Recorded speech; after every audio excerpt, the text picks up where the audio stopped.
Hello, everybody, and welcome to What the Hell Should I Watch? I'm Steve Stebbing. Thank you for checking out this video. If you haven't already, please like and subscribe down below. And, maybe share it with a friend or share it with all your friends or share it on your social media. Again, thank you for checking this week's episode out. Got a bunch of stuff to talk about, including the previously teased Argylle, Matthew Vaughn's new film, which will eventually be debuting on Apple TV Plus anyway. So do you need to check it out in theaters? I'm about to dig into that right now. All right, so Argylle.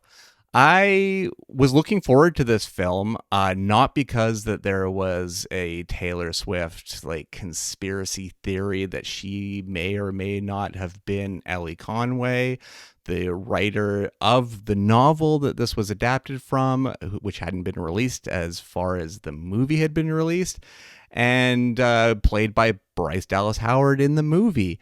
I will tell you right now, without doing any spoilers at all, this is not Taylor Swift's movie. She would probably be grateful it wasn't her movie as well. We'll get into that in a second. But according to my wife and my wife's friend, and I saw a bit of it as well, it definitely is Taylor Swift coded, and they definitely leaned into it because they wanted those Swiftie numbers. I mean, it made the Eras movie over $100 million in theaters, so why not try the same for Argylle?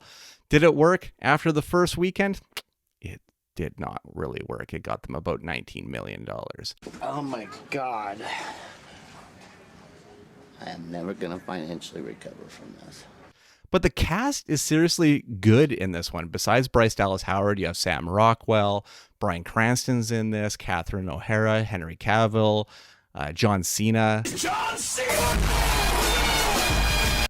Dua Lipa, although very, very, very, very briefly, Samuel L. Jackson, and it's Matthew Vaughn. So it's the same guy that did Kick-Ass, it's the same guy that did all of the Kingsman movies. But unfortunately, this leans towards the third movie in that series, The King's Man. And this movie is not even close to being The King's Man's caliber of film, which is a film that I didn't really like that much anyway. So you can kind of gauge where I felt about Argylle, because it just isn't. It's colorful, it's goofy, it may be entertaining, but is it good? No, it's not good. It's quite the opposite. It's quite a mess. And it's really hard to try to give this movie positive marks.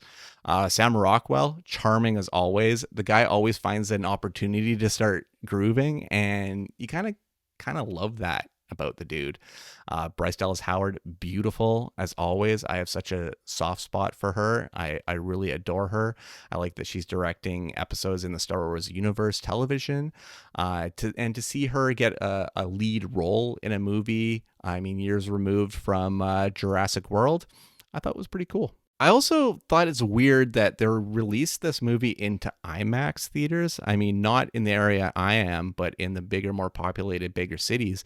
You can see Argylle in IMAX, and I don't know if it really deserves that elevation. Nor do I think it deserves the stinger that they put on the end of this film. And I won't get into any spoilers here, but they give a spoiler that sets up 3 other movies, including a new Kingsman movie, which this movie is in the universe of. And I don't think it's going to earn that spot of getting a new Argylle movie, maybe a new Kingsman movie, but a new Argylle movie, I highly, highly doubt that. And the reason I highly doubt that is the CG's terrible, the script is bad, and the script is so bad that it even makes Bryan Cranston and Samuel L. Jackson not very good in this movie at all. And my other confusion, if we're throwing this into the same universe as the Kingsman, doesn't Samuel L. Jackson already reside in that universe and had his head blown off? I'm pretty sure that's what happened. Up next is The Promised Land. I believe this is an Academy Award nominated film in the Best Foreign category. This comes from director Nicolas Arcel. and actor Mads Mikkelsen. This is another team up after their movie Riders of Justice, which is a phenomenal film that came out a few years ago that I absolutely loved. I got to see this one at the Vancouver International Film Festival in October, and now it's getting its limited to wide release here in 2024.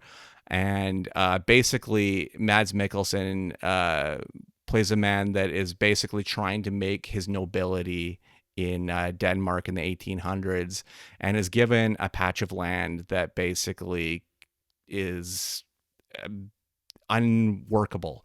You cannot get soil to take any sort of plant. There's just so much foliage and everything that's choking out the land, and it's basically a fool's errand that they send him on. So he starts to see some headway, which in turn angers a nobleman in the area who basically starts a vendetta with him. And if you know Mads Mikkelsen and all the characters he's played, why would you mess with Mads ever? Seriously, even when he was a drunk teacher in Another Round, I still wouldn't mess with him. He'd still probably kick my ass. So like, I don't know. This guy's got balls. But honestly, the actor, his name is Simon Benneberg. I'm probably butchering that horribly.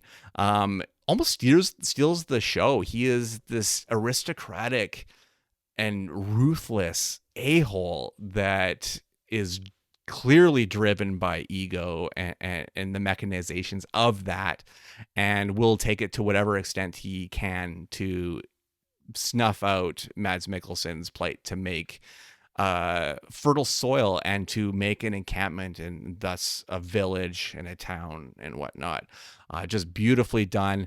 As soon as the movie starts, the name splashes across the screen in Danish, and it's called, not the Promised Land, it's called Bastarden.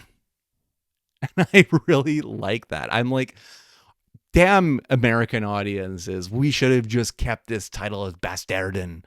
And you could have heard that read out at the Academy Awards. Now up for Best Foreign Film, Bastarden. And it even wipes across the screen like in a way like Evil Dead Rise did.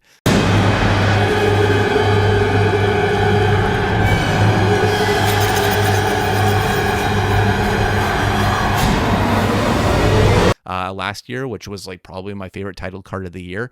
This rivaled it for sure. And now that it's released in 2024, it may become one of my favorite title cards of this year, just because, well, I'll just go off the real release and not the festival release that I saw. In the end, I do think it's one of the best films that I saw at VIFF last year, and I think it's a really solid pick to check out in theaters this year, especially in theaters, because the cinema scope of this one really demands to be seen in theaters. All right, next up is Fitting In. This is a Canadian film starring Maddie Ziegler, and it was written and directed by Molly McGlynn, director that's mostly known for doing TV, but she had a previous film probably, I want to say about 5-6 years ago. I probably are really wrong on this timeline, called Merry-Go-Round, and it featured Aya Cash, who was in Josh Rubin's film Scare Me, and she was also a very pivotal and brutal role in The Boys. She played Stormfront. Nazi Stormfront, Hitler star, run her over with a car. It's catchy. And the reveal on her is just crazy. But I really, really like Aya Cash, so it makes this movie in how well of an effect that Fitting In made on me makes me want to go back and watch Merry-Go-Round. But this is a really good movie for Maddie Ziegler, because I think it makes us forget that she was in a movie with Kate Hudson called Music that was directed by Sia that got a lot of Golden Globes love at the beginning of that year, which I want to say it's 2021 maybe. And then just it basically was a really bad take on autism that none of us got to see, because basically the backlash ended up forcing Universal to cancel out any of its release. So I'm not even sure if it was released in any format, streaming, physical format, or in theaters at all, because I never saw this movie. But anyway, Maddie Ziegler has moved on to this film. It's a teen kind of coming of age comedy in which Ziegler is a sexual teen, as we all were. Now then, what's the date of your last period? I haven't gotten it yet. who, in discovering her own sexuality, discovers something that separates her from everyone else that she knows and everyone that she's ever known, and brings into question the sexual differences, things physically about our bodies. I'm pissed and sad I can't have a kid. I'm pissed I can't complain about my period. And how they're perceived and how you can accept them and move into your life with this knowledge. And it's a very important message and an important story to be told.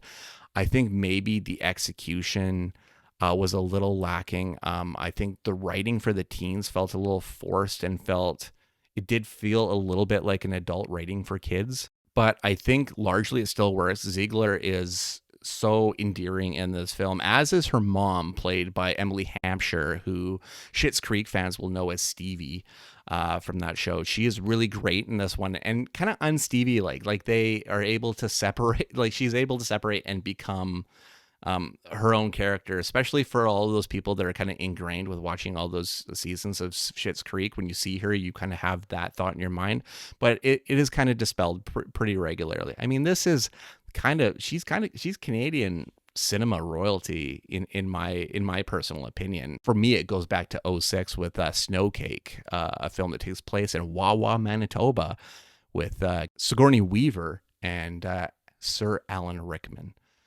How we miss that guy.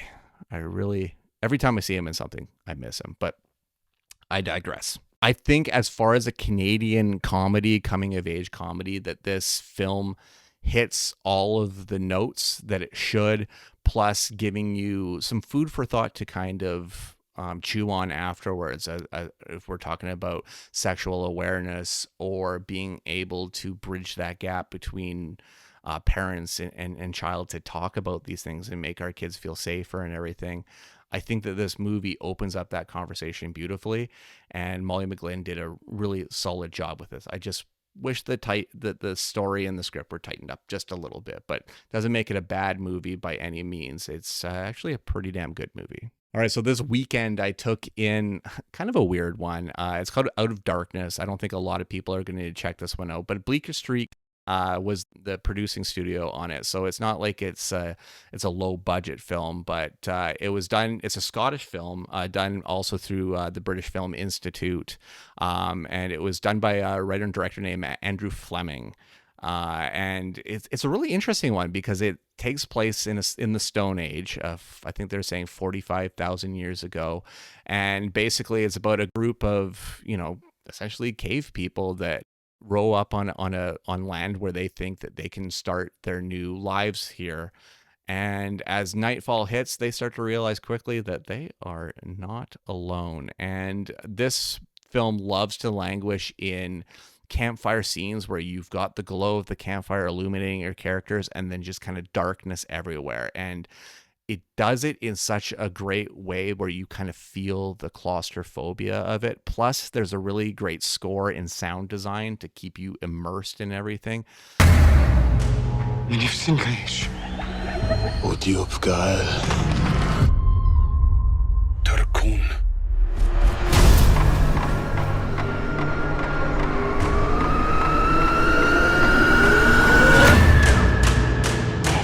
Then as people start getting picked off one by one, the mystery kind of deepens.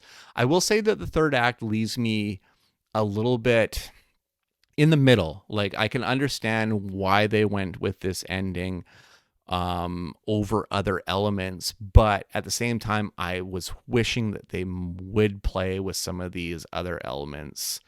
Like, is this story more straightforward and human based, or is it supernatural? Are there monsters involved? Like, there are a lot of questions that come through.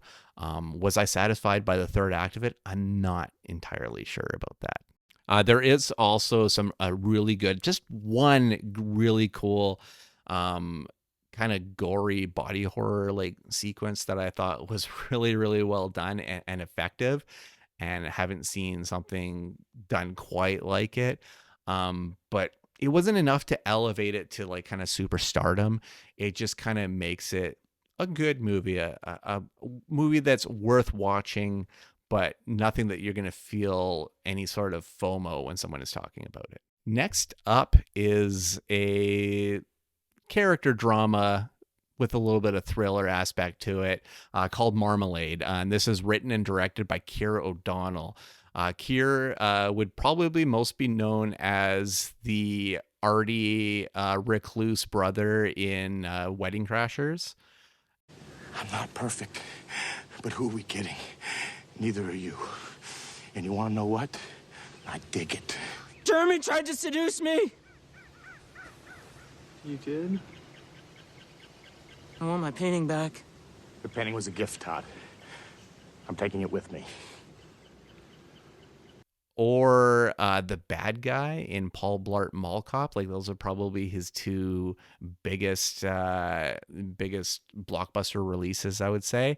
But he was also recently in Michael Bay's Ambulance, and I saw him in the Australian film The Dry with Eric Bana, and that's actually where I found out the guy's actually Australian. I had no idea until that film. But he makes his debut with this film, and he's got some good cast here because he has Joe Keery in the lead role, playing a very simple, almost borderline dumb character who works at the post office and then spends his time caring for his ailing mother. One day his life is disrupted by this manic pixie dream girl played by Camille Maroney, who is known as playing Camille in Daisy Jones and the Six, which is not a good show by any stretch of the imagination. But as soon as I saw her on screen, I mean, in this film, she has like a strawberry pink hair in it. So definitely a long cry from the dark brunette that she was in Daisy Jones, but I recognized her face pretty quickly. Hawkman himself, Aldous Hodge, is in this film as well. And basically this is about a guy that Joe Keery basically is in jail. Let's rob a bank. Do what now? And recounting his story of why he's in jail to his cellmate, played by Aldous Hodge. And it's kind of like driven by the storyteller. And Keery's really great in this role. Like I've adored him since Stranger Things, but then we've gotten Spree, Free Guy, and a few other films after it that I really think that's kind of sharpened his skills beyond being Steve. And this is another one that he just gets to sink his teeth into and have a little bit of fun with. And Keir makes this movie pretty stylish. Like, there's some great overhead shots. There's some great, just kind of perspective things that feel fresh and feel new. And that's because he's working with cinematographer Polly Morgan, who I really, really like her work as well. She shot 9 of Noah Hawley's Legion episodes with Dan Stevens, which is a really, really solid show. She also shot A Quiet Place Part 2 for John Krasinski. We're married. And Woman King for Gina Prince Bythewood. And she is just such a solid cinematographer. I kind of put her up with another cinematographer that I'll talk about in a second here, Rachel Morrison. They both deliver such interesting work, and I'd kind of like to see her slide into the director's chair at one time, because I think she would do a really great job. Again, this movie is not going to be something that's going to blow you away or anything that you're going to want that everybody needs to see, but if you're looking for a good comedy, drama, thriller, mystery, Marmalade might be up your alley. But again, like Out of the Darkness, I'm still trying to gauge whether I like the ending on this movie. Does it work? Does it not work? I don't know. There's just something about it that I feel it's one of those things where a reveal happens and it makes you question everything that came before it. And now I just need to figure out if it all lines up correctly, because there might be some plot holes hidden in here.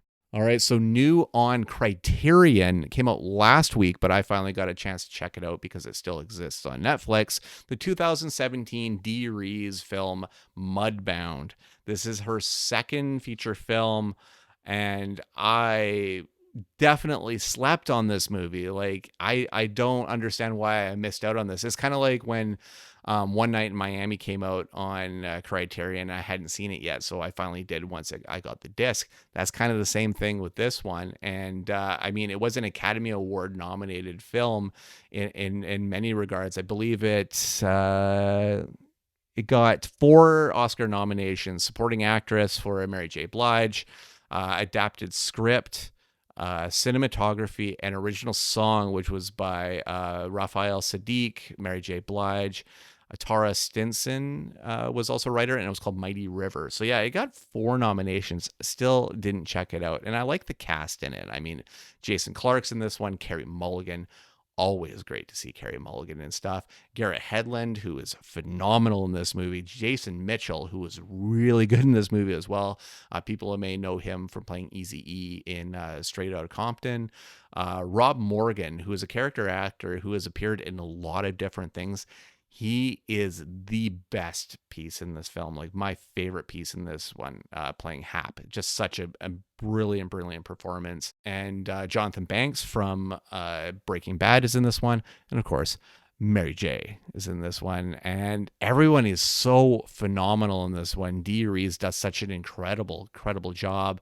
But basically, this is a story that takes place in the South, in Mississippi, during and bit after World War II, and dealing with Jason Clarke's character, who basically moves his entire family out to a small spit of land to try and make his legacy there. But he's a little bit dim-witted, gets swindled pretty badly immediately, setting his family on almost a crash course with failure. Then Garrett Hedlund comes back from the war, which is his brother, definitely suffering from some demons there. Jason Mitchell's character comes back from the war, who is the son, the oldest son of a black family that has their own farm next to theirs. What the hell's going on? Oh, hey, Randy. What do you think of the new place? And yeah, this one, I mean, clearly deals with race and the brutality of that and everything. Plus, the difference of that, when Jason Mitchell's character is overseas and he's like celebrated in Europe as a hero, and then once that hero, the hero tarnish fades as soon as he gets back into America. And all that time he was gone, I only prayed for him. Over there, I was a liberator. People lined up in the streets waiting for us. Sometimes I actually miss it. Yeah, me too. I'm coming back from the fire. It's just such an interesting, it's just an interesting story to be told in something that we've seen a lot of in movies, but to be more focused for this one, I thought was really, really well done. Shot by an incredible cinematographer, Rachel Morrison. A lot of people know her work from Black Panther, Fruitvale Station. But I mean, she also did Dope for Rick Fukunaga, and I'm probably Fukuyama, Rick Fukuyama. I'm gonna keep saying that name over and over. I'll stop now.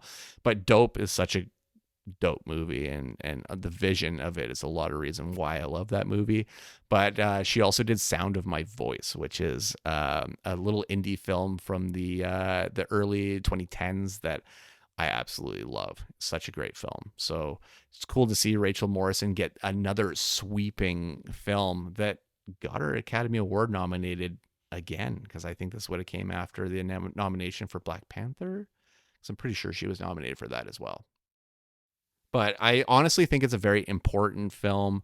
Like Roma, like The Irishman, it is a prestige cinema spot on Netflix that has made its way to Criterion.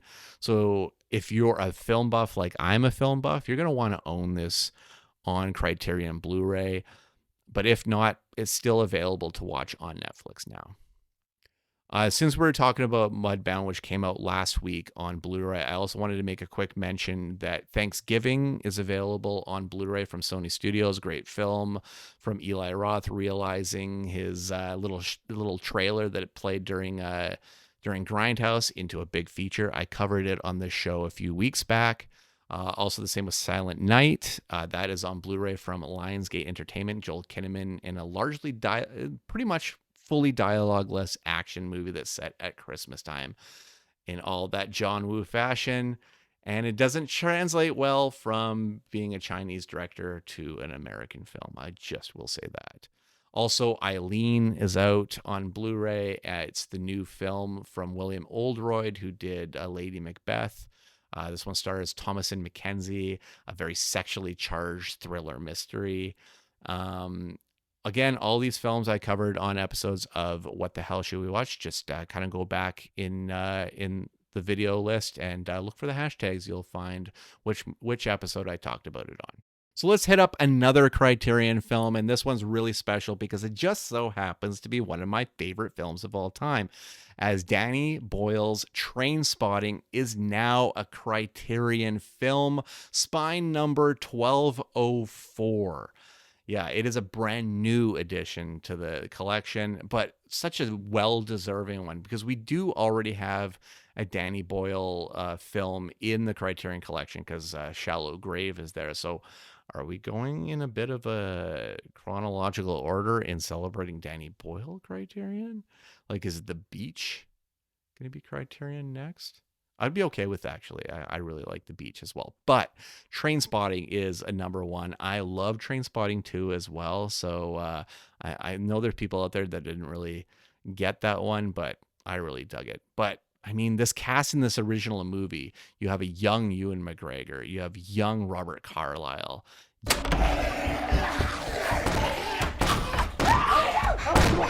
him!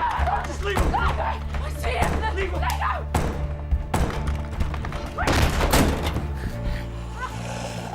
Dawn! Help us!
Johnny Lee Miller. I mean, this is around the Hackers time, so I was already pretty much in love with Zero Cool, his character name in Hackers.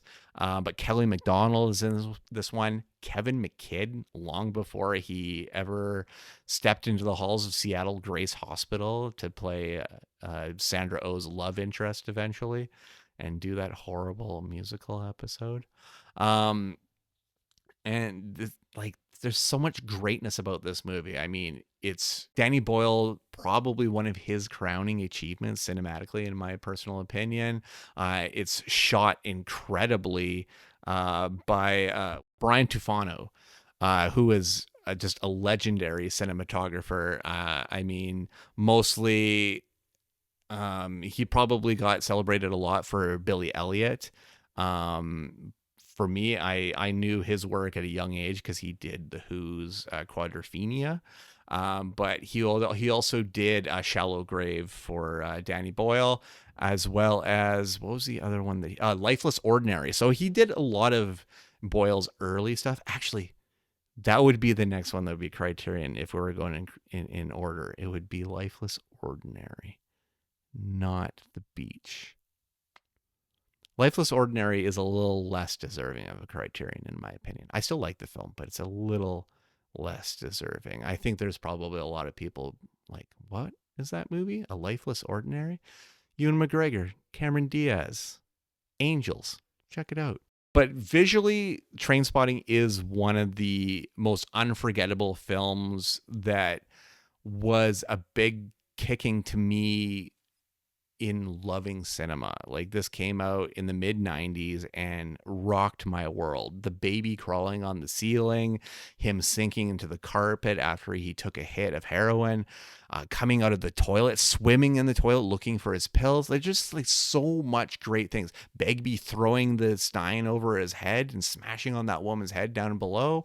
Like, there's just so much great visual flair to this film that makes it just ingrained in my brain forever. And coupled with an incredible soundtrack that features Lust for Life by Iggy Pop and Born Slippy by Underworld.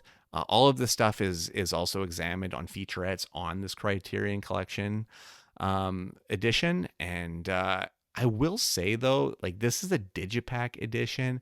It's very cardboardy, like kind of folds into each other. It feels really flimsy and cheap when it comes to Criterion and what we're used to out of them. I don't know if there's other versions, but the one I got just felt flimsy. I still get the cool collectible book in it, and I really love that stuff. And at the heart of it all, it's got the movie in it, so that's all I care about. But I don't know why a film as celebrated as this had such like almost a phoned in packaging to it. I just don't get it. I will also say the cool thing about this, because this is the brainchild of many different people. I mean, Danny Boyle is at the head of it. It's an adaptation of the great work of Irvine Welsh done through The Conduit, of John Hodge as the writer. I mean, Ewan is a big driving factor on this one, and it's really cool. There's a full, thorough commentary on this one with Boyle, Hodge, Ewan McGregor, as well as producer Andrew McDonald. So a great insight into the making of this film, but as well as the legacy and coming at this one years after and giving your thoughts on it, I think is very fascinating. So one of my favorite movies of all time is now Criterion, and easily available for anyone to pick up. And if you're a movie fan, you just have to buy this movie. All right, so one of the movies that were coming out on DVD this week is called Dark Cloud. It's a very low-budget sci-fi paranoid thriller. But if you don't want to go out and get the DVD, you can stream it for free on Tubi with commercials and everything. No big actors in this one. It was directed by a guy named Jay Ness, who I don't really know any work from him at all. And basically, it's about a woman being sent to rehab, but they're doing experimental rehab this time and putting her in a fully AI-operated house. Sad thing is that house becomes infatuated with her, falls in love with her, and then basically tries to keep her and kill anybody else that tries to get inside. And sadly, I thought that this would be an interesting story, but sadly, it is just as basic as that. It is filmed pretty flatly. Even the one kill scene in this, they did it in such a way that just kind of deters from anything interesting. Like, that was supposed to be your crescendo in this slow burn movie, and it doesn't work. It just all falls flat. Nothing's scary. Nothing's that thrilling. And I just kind of felt the whole thing was lame by the end. I kind of felt like I had wasted my time.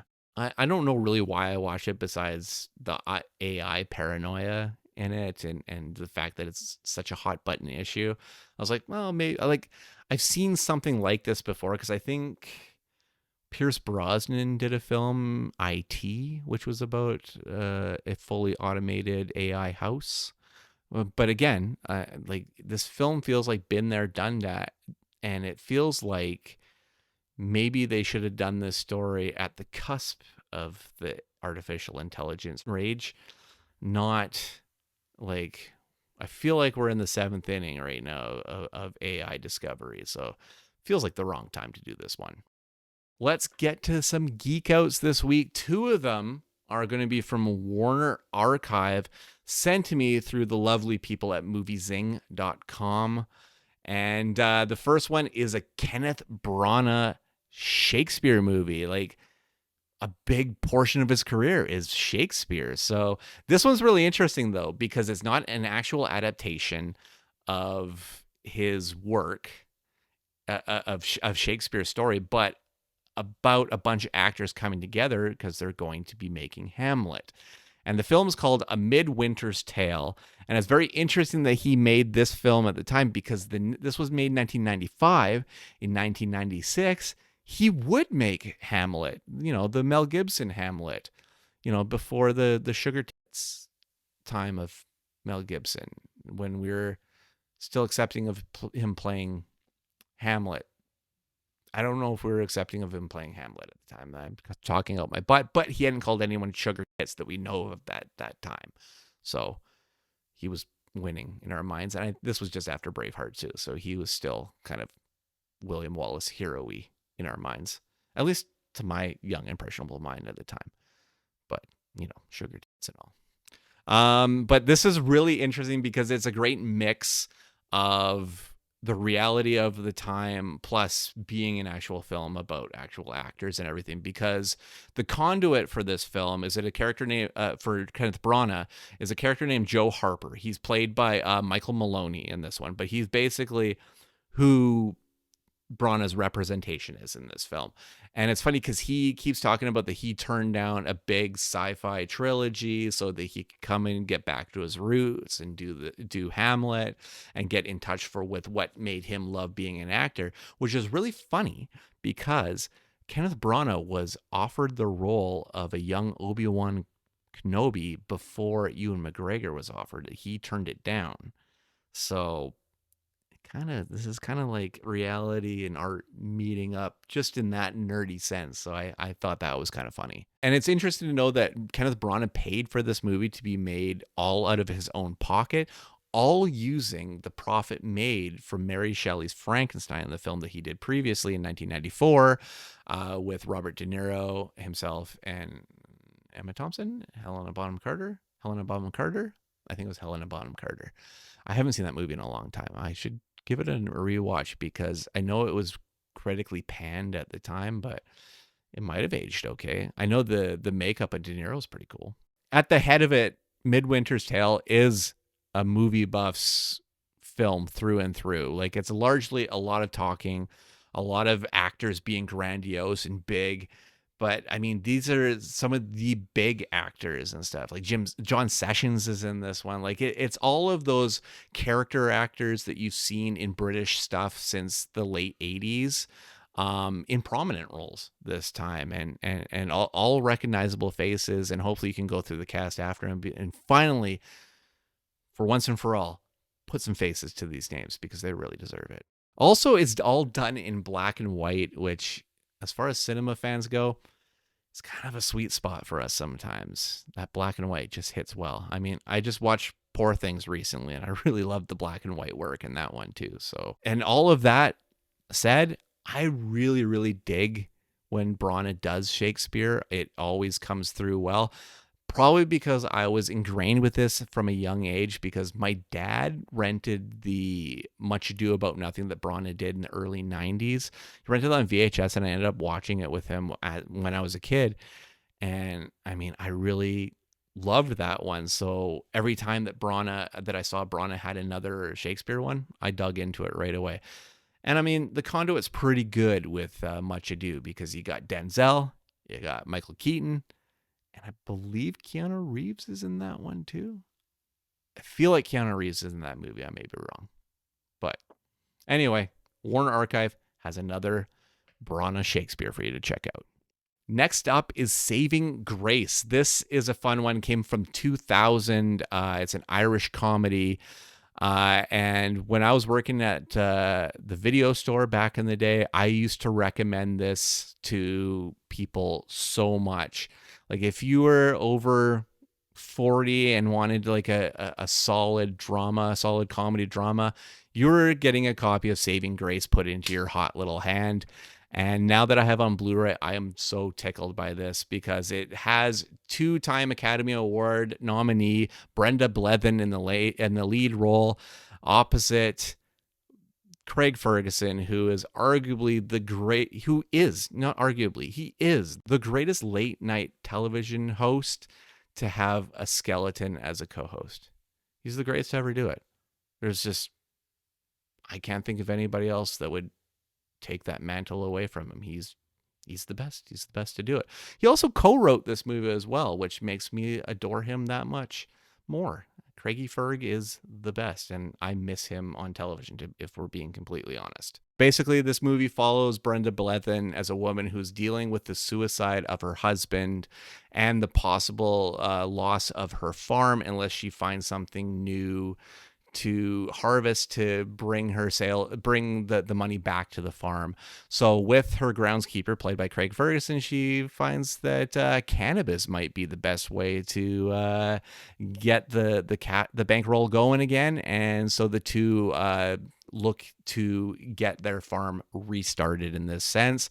And it's such a beautifully done film, a real crowd pleaser that keeps a smile on your face the entire film.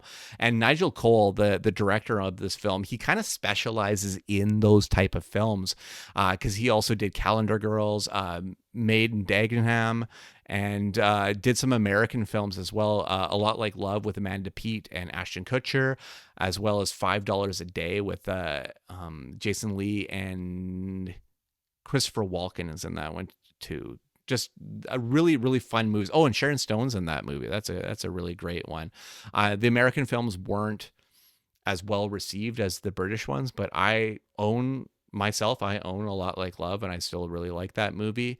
And I thought $5 a Day was great. So Saving Grace is kind of sandwiched right around that. Like Saving Grace is kind of the starting point, and then comes Calendar Girls, and then Made in Dagenham, and then the two American films. Haven't seen anything from him recently, but I'm sure it would be delightful if Nigel Cole released another film. And this movie, interesting enough, was the inspiration for a Martin Clunes television series called Doc Martin. Somehow, like I'm not sure exactly how it inspired it, but that show has gone on now for 10 seasons, including movies. And as of 2023, last year, it released its latest season. So it's still rolling. So from Saving Grace in 2000 to Doc Martin, and now from the last 8 years, damn, that is quite the legacy. Last up is a total geek out on my part. I don't know if this is going to go broad, but in my ever-growing quest to own every single piece of media Kevin Smith related, I bought Cop Out on combo Blu-ray DVD. This one stars Bruce Willis and Tracy Morgan, Sean William Scott, Adam. Hey, Hitchcock, what? Let me give you a hand with this, man. There you go. Cardi, Diddy. Adam Brody. Lots of people in this movie. Kevin Pollak. And this is actually the source of, I think, a large part of Kevin Smith's movie-making PTSD, just in his dealings with Bruce Willis at the time. The two were like oil and water, and I think it's still something that haunts Kev to this day. Sadly, Bruce is in declining health, has retired due to aphasia and increasing dementia and everything. So sadly, I don't think it's something, it's a hurt that will ever get reconciled, which is sad, because you like to see those full circle moments and things kind of come together. But I mean, on the other flip side of that, Kevin Smith said that working with Tracy Morgan was a freaking delight. And I mean, honestly, watching 30 Rock, watching all the Saturday Night Live that I have, Tracy Morgan's a delight anyways, like even just watching him on screen. So I can only imagine that dealing with him in person would be a delight. It'd be a weird, probably a lot of weird moments. And like, did he just say that? But I could only see it as being a delight. This movie also marked a first in Kevin Smith's career, because it was the first film that he directed that he hadn't actually written. It was written by a pair of other writers, and a screenplay that had been floating around for a bit. Clearly something that Kev would not do again, because I believe everything he's done since he's written himself. So it's an experiment that just did not exactly work out. And we have to say that Zack and Miri is the big reason why he wanted to make a change, because he put his heart and soul in Zack and Miri and it flopped. It shouldn't have flopped, but it did. And So for him to go off the beaten path and do something different is pretty great. As far as like wanting something to separate yourself in your career, I think it's very great.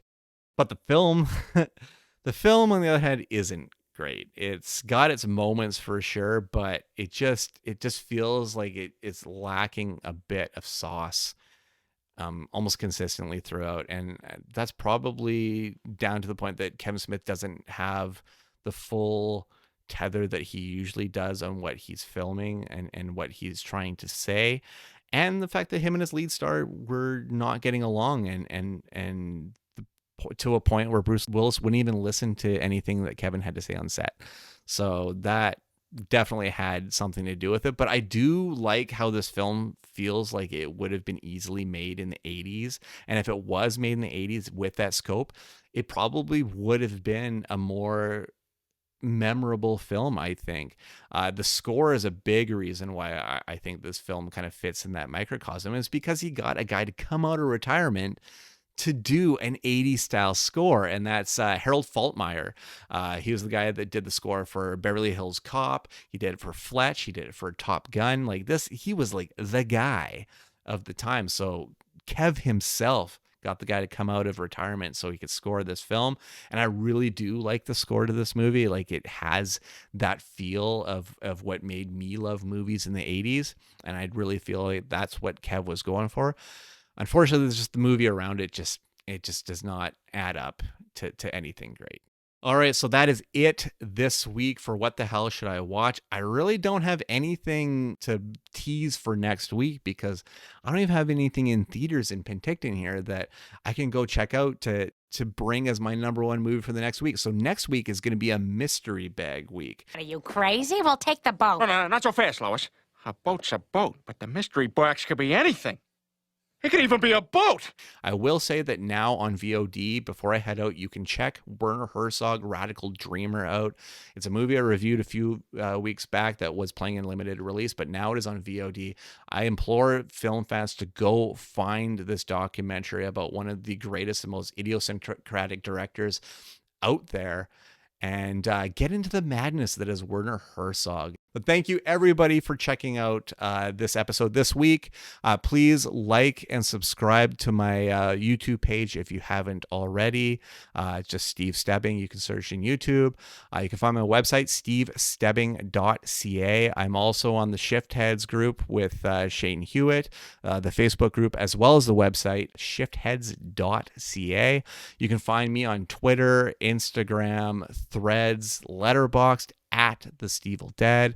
Also search my name on Facebook and you'll find my fan page there as well. Thank you everybody for checking it out this week. Share it with your friends if you would like, please.